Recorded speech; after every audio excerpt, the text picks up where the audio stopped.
as it relates to Buttigieg, and we've discussed this before, but I wanted to really get into this as it relates to that soundbite, because I'm kind of tired of him using disingenuously faith as a cudgel.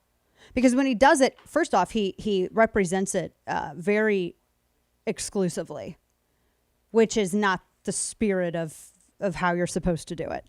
But he was asked, do you think it's possible to be a Christian and to support Trump? And he says, well, I'm not going to tell other Christians how to be Christians, but I'm going to tell other Christians how to be Christians.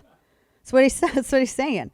When he says he can't find any compatibility between the way this president conducts himself and anything else that he finds in Scripture, I'll just tell you, there are a lot of ways that people act every day that are incompatible with how we're supposed to act according to Scripture. I mean, thank goodness we have grace, right? Make sure you pre-order my book, Grace Canceled, which is available at bookstores to pre-order everywhere. It comes out next week. Good thing that we have grace and forgiveness, though, right? Because that's where that comes in, because we are weak. We are weak humans, and so we are prone to sin. We are sinners. And so we all do things that are incompatible with how Scripture tells us to live. But the problem is that Pete Buttigieg believes that everybody else's sin is up for discussion except his own. Everyone else is a sinner, but not political Jesus. And he cites Trump's behavior, but what of his own? What of Pete Buttigieg's behavior?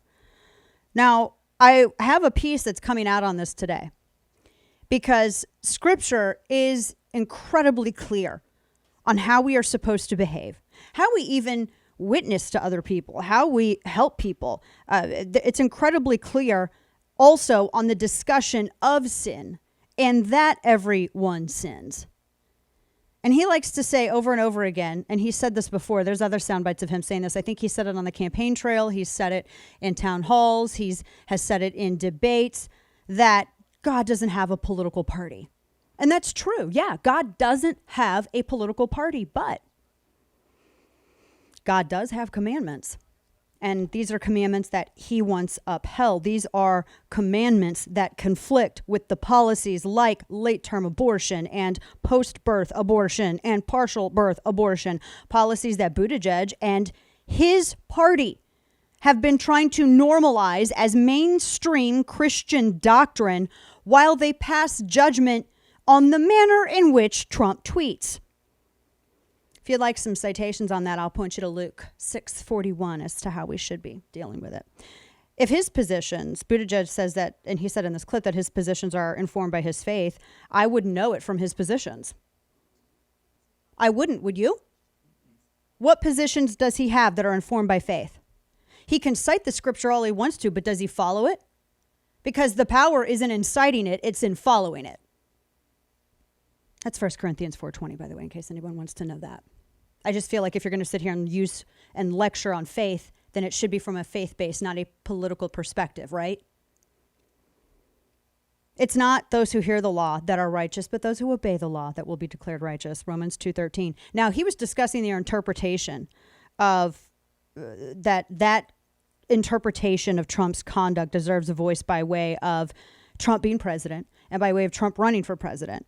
But if that is true, then again, so does Buttigieg's. And if he's choosing Scripture as the litmus test, then so by Scripture should he be judged by his actions as well.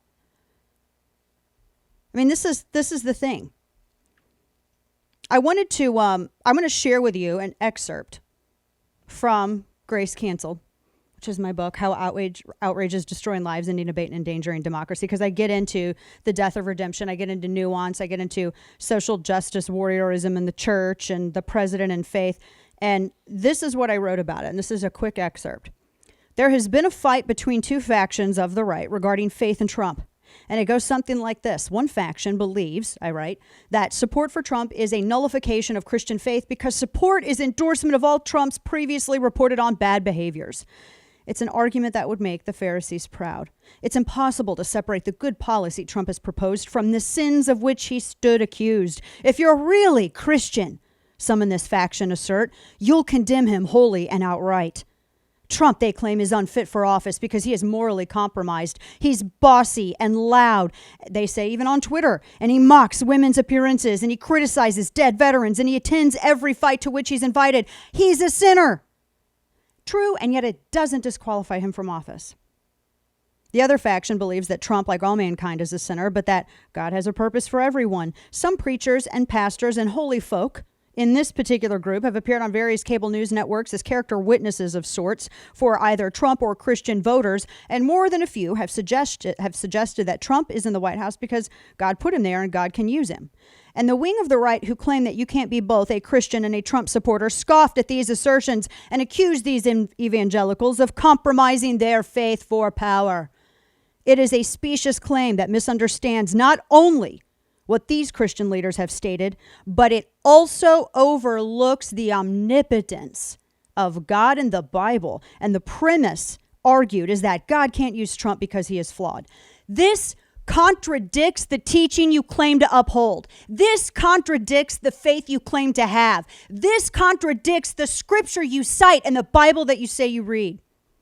Because the most flawed people in the Bible were called by God into his service for his glory, and he alone will raise up, and he alone will equip those that he calls for these tasks. He called Saul of Tarsus a murderous, brutal man. He hunted Christians down. He was called the wolf who stalked the lambs that preceded him everywhere he went all around the world, and he turned into one of the most important figures in the post-apostolic period, one of the greatest of the faith.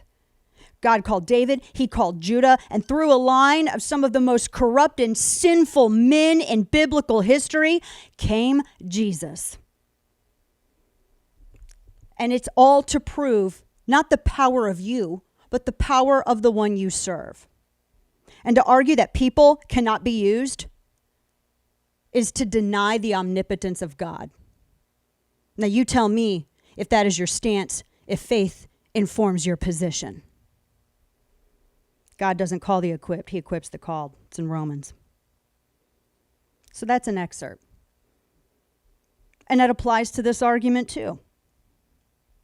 I mean, I think, and I have actually, for a really long time, I avoided even not really even discussing at great length or even writing about anything faith-based in a long time because I have personal rules on that. I think that if you're going to sit here and you're going to talk to people about faith, you need to spend more time in scripture than you do talking to people about it.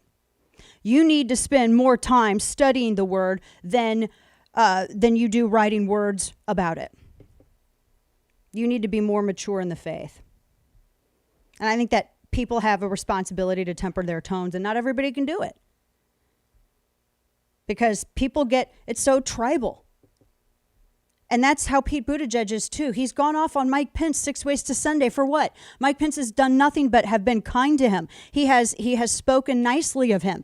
He attacks Mike Pence simply because Mike Pence in his private life and publicly too, he is a Christian.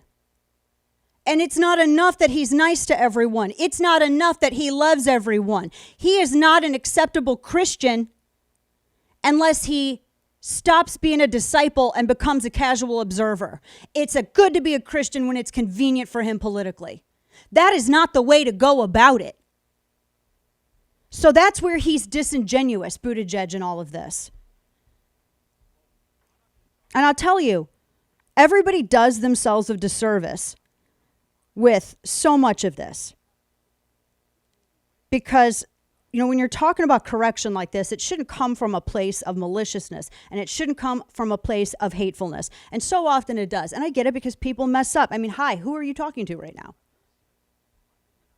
But it's supposed to be from a place of caring, right? Because it's really easy to like people who like you. It's really easy to love people who love you. It's really easy to be kind to people who are kind to you, who agree with you, who don't challenge you, who don't dissent with your opinions, people who provide no such hurdle to your viewpoints and your narrative. But what sacrifice is that for you? So I call shenanigans on Pete Buttigieg here. And like I said, I can't tell which of his positions are informed by his faith. But I can tell you this. The measure by which you judge, so will you be judged. Gotta be careful of that.